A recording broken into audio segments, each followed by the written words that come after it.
I'm Chad. And I'm Cheese, and we are the Chad and Cheese Podcast. Our podcast covers news, startups, AI, automation, programmatic, and all the things the kids are excited about. and then we drown it with a healthy dose of snark, attitude, and four-letter words. Subscribe to the Chad and Cheese Podcast today, wherever you listen to your podcasts. Which came first, the chicken or the egg? Okay, yeah, I know. I started with that old chestnut. And I bring it up because it's interesting. Because did you know there's actually an answer to that question? Did you know there's a legitimate biological answer to the question of which came first, the chicken or the egg? And this isn't just Trivia Night 101 here at my house. This is meaningful because I think there's a lot of parallels between what happens with the chicken and egg and the age-old question of the chicken and the egg, and really the age-old question of employer brand, which is where does it live? Does it live in recruiting? Does it live in marketing? Does it live in comms? Does it live someplace else? Where does EB live? And that's what we're going to talk about today when we get back.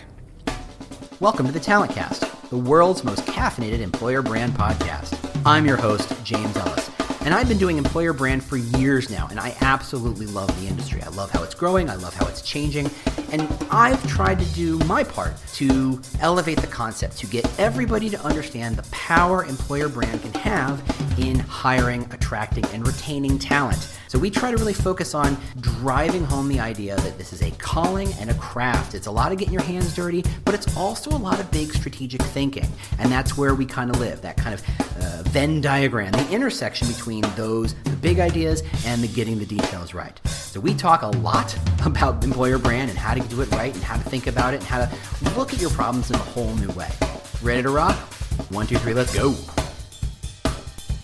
Hey, how you doing? James Ellis, recording live from Chicago. The housekeeping notes are as follows. First, yes, Talent Chooses You is a book. Yes, people seem to like it. If you've read it, I would love it, love it, love it if you left a review on Amazon. That's really where the reviews seem to count the most these days. Would really appreciate that. I'm not saying it's the Bible of the industry, but somebody else did. So there's that. I mean, I don't know. That's kind of amazing. So hopefully, if you liked it, review it. If you are interested in it, please buy it as soon as you can. It's available on paperback and on Kindle. Second important housekeeping note. So as you know, if you're a listener of the program, look at this. When did I start calling it a program? I'm a big fan of D&I. I'm a big fan of talking about D&I and thinking about D&I. I think there's a lot of stuff in the D&I space which has not yet been uncovered, and I don't profess to have all the answers by any stretch of the imagination. I do think we should be asking better questions. How about that? So I am putting together a webinar from the day job. Hey, Universum, how you doing? Where we take data and we talk about how to use data to actually change your D&I situation. And I said, well, gosh, this should not be a James show.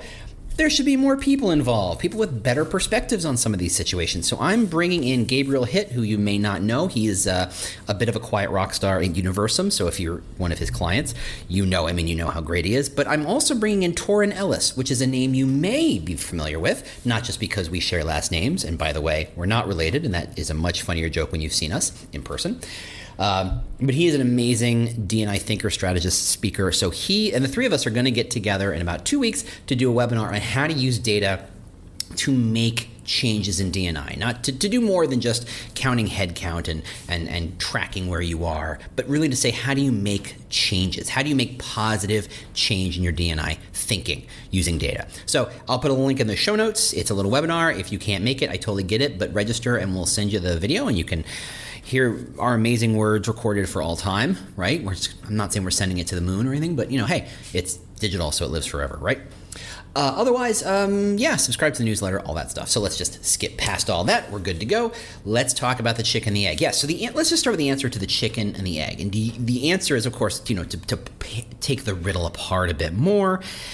It can't be the egg because where is the chicken that laid it? It can't be the chicken because where's the egg that it came from? And so you go back and forth, and it's a bit of a paradox, and and it's almost a Zen-like cone riddle of the ages, right? But the truth is, and there is a biological solution to this, there is a thing called evolution. And what happens is mutations occur over and over and over again, perpetually ongoing all the time.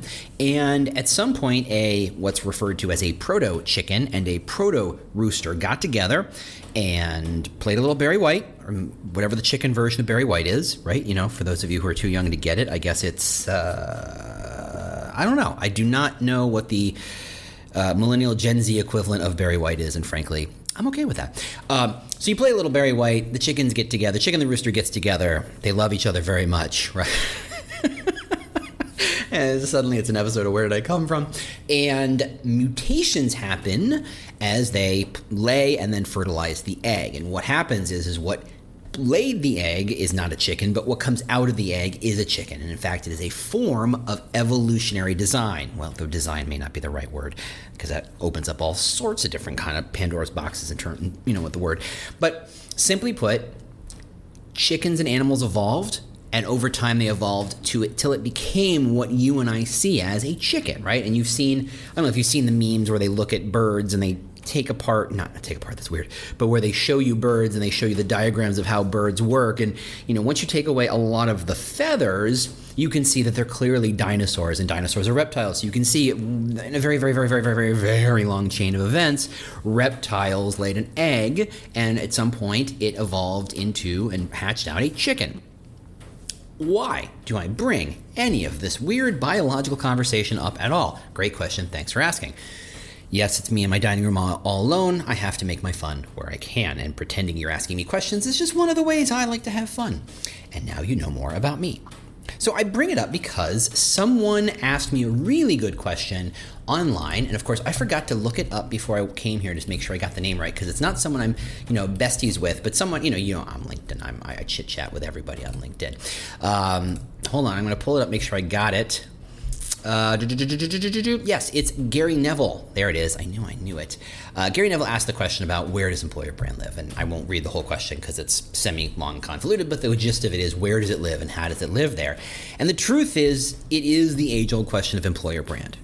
Where does it live? As if somehow, once we nail that down, all the other pieces of our processes and tools and structure fit into place. And having seen a lot of employer brand teams and meeting a lot of employer brand professionals, the answer is it depends, right? The answer to where should your employer brand team live depends. And so you say, okay, so what does it depend on? Well, that's a great question.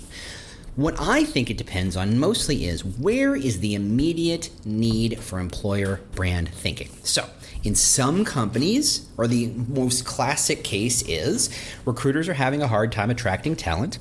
They read the articles about how this powerful thing called employer brand can help from a systemic marketing kind of structure, that it can drive more interest, it can increase the conversion rate of outreach messages and offer acceptance rates, it can be the salt that you put in your recruiting process to make everything just more delicious, as it were, and that's a metaphor. It's 4th of July. I haven't eaten anything today. I'm going to eat some s'mores and probably some pizza at the end of the day, so I'm clearly very hungry, so I'm thinking with food. So between chicken and salt, there you are. Roast that chicken, friends. Put the garlic under the skin. Anyway, the employer brand was the thing that would make everything better. It would help all the existing processes. It didn't have to be a brand new silo glommed onto an existing system, but someone, and sometimes that someone was in fact a recruiter, someone could step into a role and say, okay, I'm going to apply a different, broader marketing 3,000 foot view perspective. I'm sorry, it's 30,000 foot view perspective into recruiting. That recruiting isn't a bunch of cowboys and cowgirls out trying to grab applicants and convincing them one by one to do stuff, but to present messaging and validating information so that when the recruiter says it's a great place to work and that candidate goes type Google, type LinkedIn, type Glassdoor, they see messages that say, oh yeah, that means the recruiter might actually not be lying to me. And if you're a recruiter, you got to work under the assumption that everybody thinks you're lying to 24/7,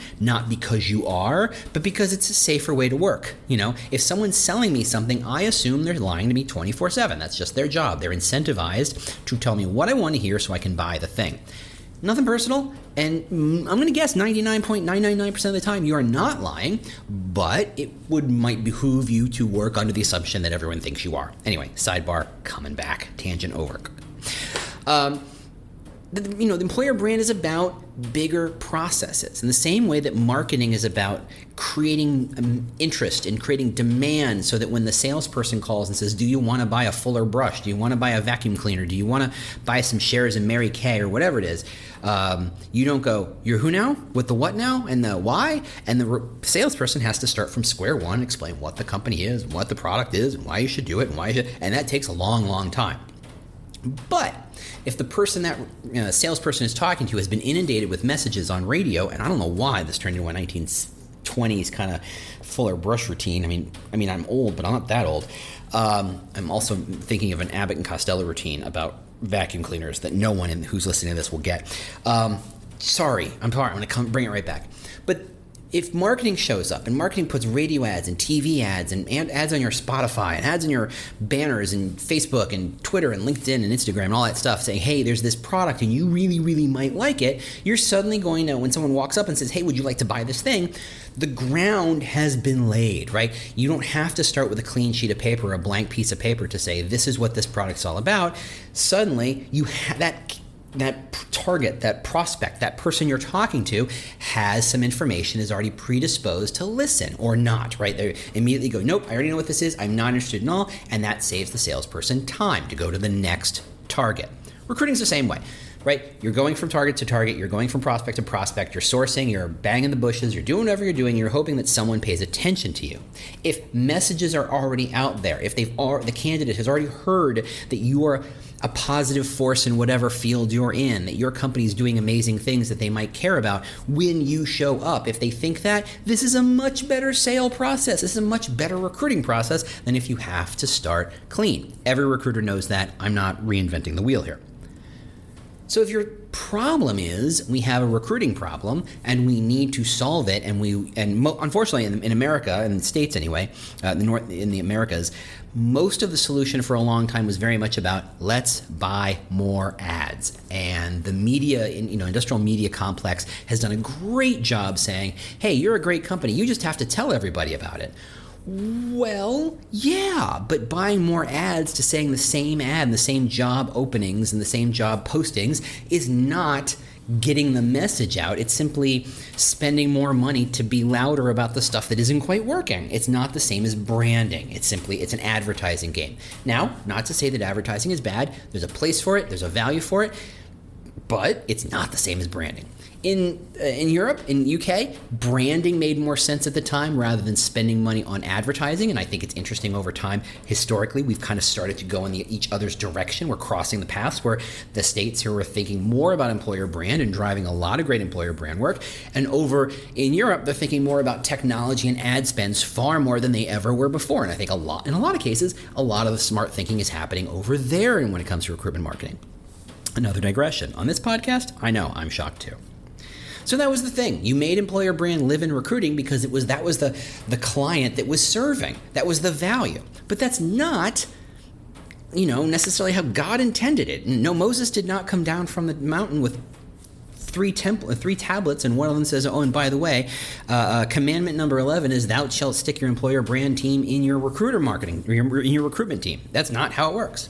There are plenty of places where they think about employer branding not as a means to attract more talent, but to engage the talent internally, that it's an advocacy model, one that says if everybody in this company is already thinking about the same things and talking about the similar kind of ideas, that they're not, if you have and I'm making up numbers here, if you have a company of 100 people, they're not giving 100 different reasons as to why they like working at this company.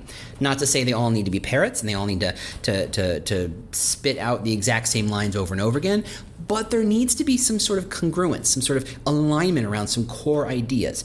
If your company's known for being stable and secure, you want 100 different people to say what secure and stable means to them. So you get 100 different messages, but it's really 100 different tellings of the same message. And it's all about advocacy, right? How do we feed our internal staff the ideas and messages? And that's an internal comms thing.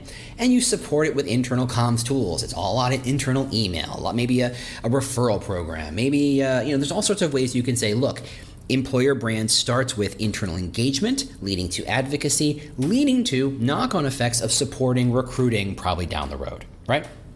But that's not the only place. Another most common way of getting it, and I would say this is probably the second most common, internal comms being third, but 2 and 3 are not quite neck and neck, but they're a lot closer. Number 1 is absolutely recruiting and talent acquisition. They are the number 1 driver, and that's where this stuff happens. But the third area that employer brand manifests itself in is marketing, right? If you've got a product that is very much about people, and I'm thinking, for example, companies where you are service providers. Let's think you're a Big 4 accounting consulting services. Let's say, honestly, you could be plumbers. You could just be a company of plumbers, and you go around and you plumb. That's a joke. That you're fixing things, but it's not about the the products you're selling. What you're selling is the people. And so what you say is, look, each individual who's out there talking about the product the company they work for, they are both marketing the company as a great place to buy from, i.e. very consumer marketing driven, and also here's the people working there, and aren't these great people? It's also an employer brand messaging framework. Now, it's not exclusive to service-driven organizations or consulting organizations, not by a long shot. But if the marketing team has the mindset that it's about word of mouth, that it's not about let's throw ads on, it's not about let's make a cool, sexy Instagram channel. It's about, hey, the people who are out and about carry just as much weight by being themselves as the product they sell or the service they offer. That is a very different kind of marketing thinking. It's semi-unusual in that it's not the norm, but it's common enough, right? It happens in a lot of different companies. It's the rare company who doesn't understand that the person who works there has no marketing ability or it has no branding value. That doesn't happen very often, and frankly, it's a bad idea, right? Every single company, the people who work there have a lot to say about the product, right? And every salesperson in the world says, will tell you, every book about sales will say, if someone likes you as a person, they're more inclined to buy from you. But it doesn't take much of a leap to say, if they're also inclined to buy from you, they're also inclined to tell you, by the way, I have a friend who would be great working there. Can I give you a referral? Right? If you have a vendor you work with closely because they're very friendly and they're very good at supporting you, and you treat them in a very friendly, partnering manner because they do great work for whatever vendor need you need, aren't you more inclined to say, hey, you seem like you work for a great company because my interaction has been with you and I really, really like you, therefore maybe can I give you a referral? Can I suggest, can I work there? I mean, let's be fair. Most agency moves are going to clients because they've engaged with them, right? Right? The consultant, the account director, what have you, gets really tight with the company, and the company goes, wow, this person's really good and smart and we like them, and let's just hire them. So that the marketing message is the same as an employer brand message. So, which comes first, chicken or the egg? Now, I'm going to leave out that there are probably a handful of alternate non-comms recruiting and marketing umbrellas on which employer brand lives. There are interesting ideas outside of that, but the truth is they start in one of those three. Now, let's go back to the chicken and the egg. Remember, the chicken happens because the egg evolves. You get the chicken because the eggs evolved over a very, very, very, very, very, very long time from reptiles on some level. Your employer brand team evolves as well. Your employer brand function evolves over time. What happens in a lot of cases is that employer brand, let's call it proto-employer brand, just employer brand thinking or piloting or dipping your toe in the water, depending on who says, let's pilot a project, that's usually where it starts to live.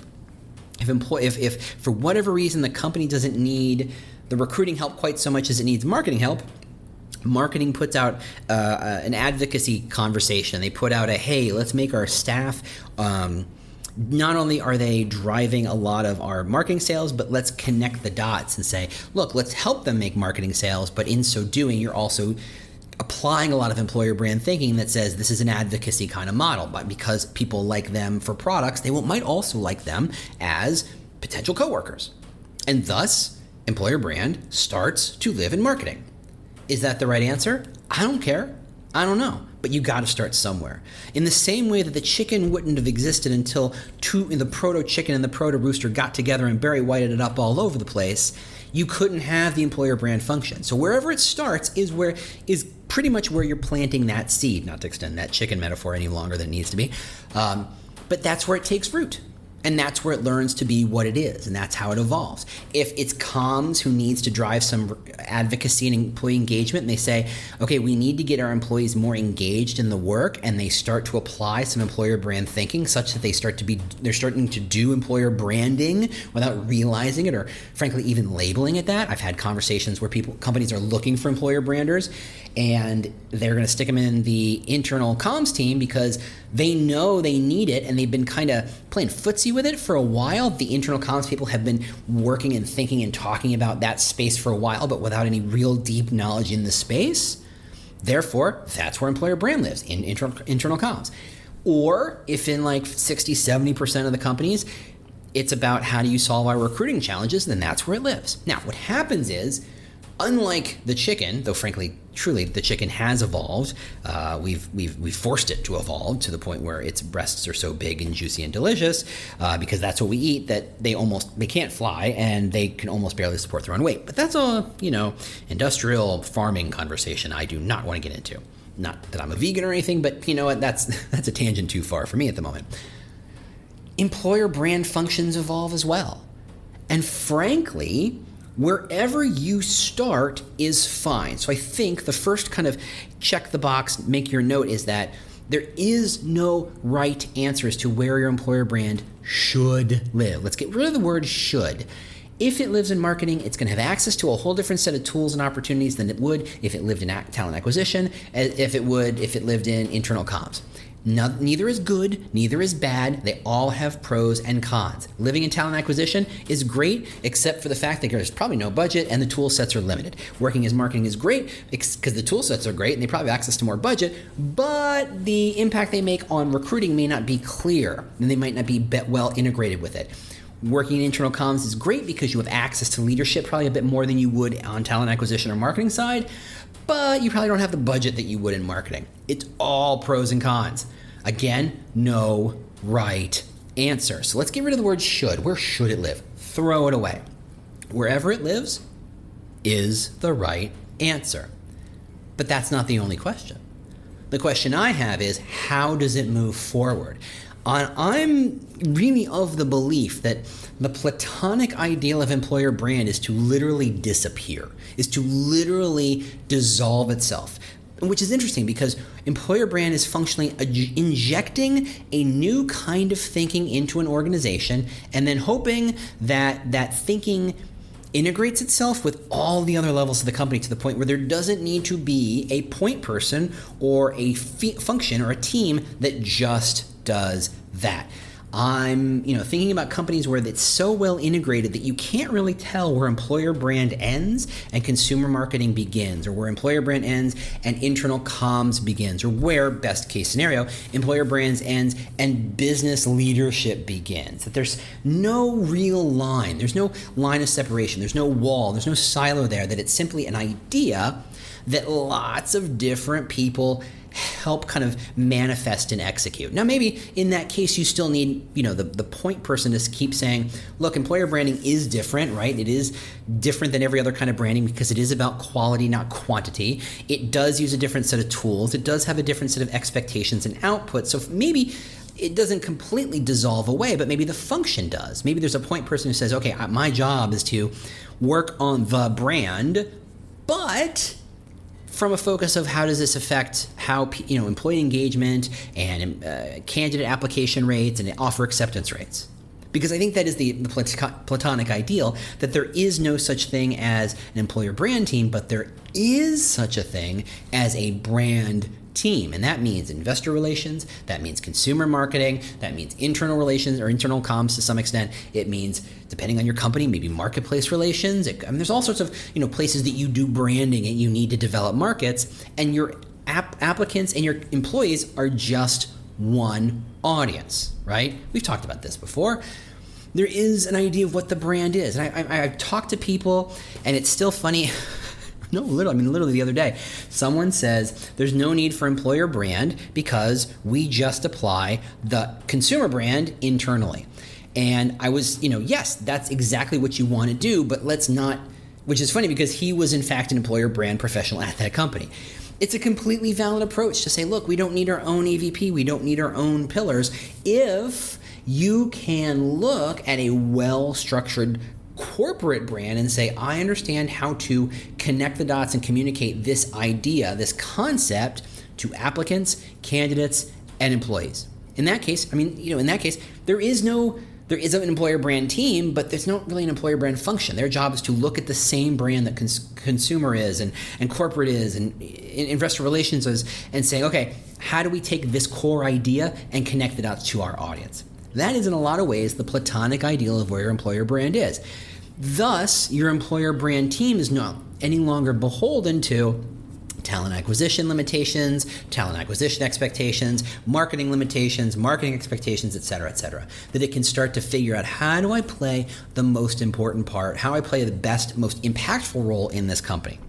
And I want to tie this up in an interesting way, because the conversation I'm seeing in articles and Harvard Business Review and the industry press is this idea that, and frankly, Universum has its own data. I'll put a link in the email about what's called EB Now. It's this big survey about what companies around the world are doing and how they see employer brand and how they're investing and what they're doing in their processes and projects and et cetera, et cetera. It's a pretty nice high-level picture of what the industry is doing.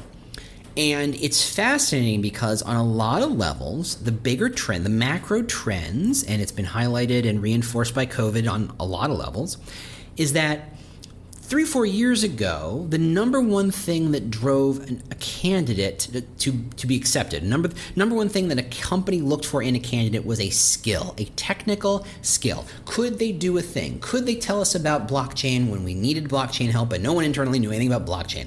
Could they do some machine learning about whatever the heck it was and we had no one internally to do machine learning about? And frankly, I thought it was fascinating because in a lot of cases, recruiters and even the hiring managers were attempting to hire people who knew more about the job than they did, right? And that happened to me once. I was hired as, to do employer branding by people who knew less about employer branding than I did. And that actually, I think, started to become more commonplace. It's not wrong. It's not bad. In fact, I think if you are hiring only people you already know how to use and already know what they should do, you're hiring the wrong people. You're not pushing yourself. Your company's not pushing itself forward fast enough.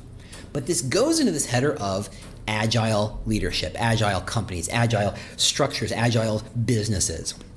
And certainly agile is one of those buzzwords like strategy and proactive and all these other words that mean nothing most of the time because they're so poorly applied and poorly understood and painted on with the biggest possible brush to ever make everybody look cool.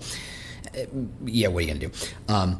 But the case is, I think companies are actively trying to be more agile. That is what CEOs are looking for. That's what CHROs are looking for. And that means on a recruiting level, you're hiring not so much for a skill set, some sort of silver bullet skill set, purple squirrel. But what you're looking for is someone who brings a lot of different experiences and a lot of different skill sets and says, I don't know how to solve the problem because I haven't seen the problem in depth yet that you are having because I'm on the outside and you're on the inside. And of course, you're not going to tell me your problems to some stranger. But once I get in there and see your problem, I can come up with some interesting solutions that leverage your resources, that leverage my skills, that leverage whatever I have floating around. And it may be a solution that you came up with and then I help execute, or it may be a solution that you've never considered that I help bring to the table.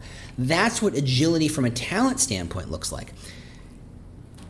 Thinking about your brand as a holistic idea that you say, how do I point this brand at a given problem to say, how do I solve it for this audience where I've never had to solve that audience before? That is going to be a far more common occurrence. That you're going to stop thinking about employer brand as the Band-Aid over application rates and the Band-Aid over Glassdoor scores and the Band-Aid over engagement rates, but more as a deeper tool and sets of skills that do not commonly exist in most companies, and I think that's still true, but can help every part of the company. And I don't want to spend this time going into the fact that employer brand does impact every single freaking part of the company, because it does. It absolutely does. There's not even a question. Go ahead and fight me on that. But we don't think about it that way. We don't treat it that way. It's still Remember, it's the egg, and we're hiring for the egg, but we're not hiring for the chicken. We're hiring for the solution we need. We're hiring for the how do we increase our engagement rates? How do we use our employees to become marketers? How do we get more people to apply? You're solving a very, very specific problem, and that's the egg. And it grows and it cracks out of its shell and it becomes this chicken. And honestly, if you didn't know, if there was never a chicken before, and the proto-chicken, the proto-rooster laid the egg and fertilized the egg, and they did the Barry White dance, and the egg cracked open, and there's a chicken, you've never seen a chicken before, it is very hard to say, oh, thank goodness, a chicken, finally. Because you've never seen one before. Most companies simply look at employer brand like, okay, we asked you to fill the talent funnel, you filled the talent funnel, good for you. And that's the end of the conversation. And I know a lot of employer branding people, and I know we have conversations internally a lot of times, that it's like, this is the tip of the iceberg. I could be doing so much more. I could be making so much more impact. But the company simply goes, yeah, you're a chicken. You're designed to fill the top of the funnel. So keep doing that. Yay. And that's the end of the conversation. And that's unfortunate. So I want to recommend that we get away from the conversation of where should it live. There is no right answer. Wherever it lives is where it's supposed to live, right? Let's take a live and let live kind of approach to that it just is meant to be in one way. And I'm not a big meant to be guy, but you know what? If that's where it started, that's where it started. There is no best answer. Wherever it starts, wherever the need was, wherever it could solve a problem is the right answer. After that, though, is where the real work happens. How do you take an employer brand function that lives in marketing and make it bigger than marketing? And yeah, I just said bigger than marketing, if you can believe that. How do you take an employer brand function that lives in internal comms and make it more impactful than just memos internally? How do you take an employer brand function inside of talent acquisition and get hiring managers and business leaders to go, oh, I get how we play a role in not just the brand, but the business of hiring, which is in fact the business of business. How do we do that? And that comes from stop having the conversation where it should live and focus on more where it should go. Yes, it's an egg. Yes, it exists. It's about to crack into a chicken. The question is, what you going to do with that chicken? Thanks so much for listening. I hope this was useful. As I said, if you liked the book, go ahead and review it on Amazon. If you haven't read it, you should. I think there's a lot of information, a lot of good, useful, valuable, not just big conceptual, strategic stuff, but a lot of tactical stuff too. I hope it's super useful. That's really what I designed it to do. Otherwise, I will see you next week. One last note, two last small notes. If you have an idea of something you'd like me to talk about, go to thetalentcast.com, click the big orange button, leave me a voicemail. It's 90 seconds. Leave me your problem, and maybe I'll answer it on the podcast. Otherwise, I have one, potentially two guests coming in the very near future. Guess is the wrong word. They're friends of mine, or people I adore, or people I lust after professionally. They're wonderful people, and I can't wait to have them on the show to have them talk about stuff. So keep an eye out for that. Otherwise, I will see you next week. Thanks so much for listening. Bye. This has been an episode of The Talent Cast, part of the Evergreen Podcast Network. If you'd like to get in touch with me, a couple of ways to do that. Obviously, there's Twitter at The War for Talent. You can go to the podcast website at thetalentcast.com. If you'd like to stay up to date on the news of this industry and what's going on, just go to employerbrand.news and sign up for the email newsletter with lots of news and links to other places. If you just want to connect with me on LinkedIn and just say hello or let's just talk, that's linkedin.com/in/thewarfortalent, or I bet if you just search for James Ellis, I pop up pretty quick. Otherwise, if you have any questions, concerns, considerations, ideas for podcasts, holler at me, let me know what's going on. Thank you if you've shared it. Please share if you haven't. Rate us, review us. I love all that stuff. It really does help kind of keep the message going and get the message out there. Thanks again, and we'll see you next week. Do you love news about LinkedIn, Indeed, Google, and just about every other recruitment tech company out there? Hell yeah. I'm Chad. I'm Cheese. We're the Chad and Cheese Podcast. All the latest recruiting news and insights are on our show. Dripping in snark and attitude. Subscribe today wherever you listen to your podcasts. We out.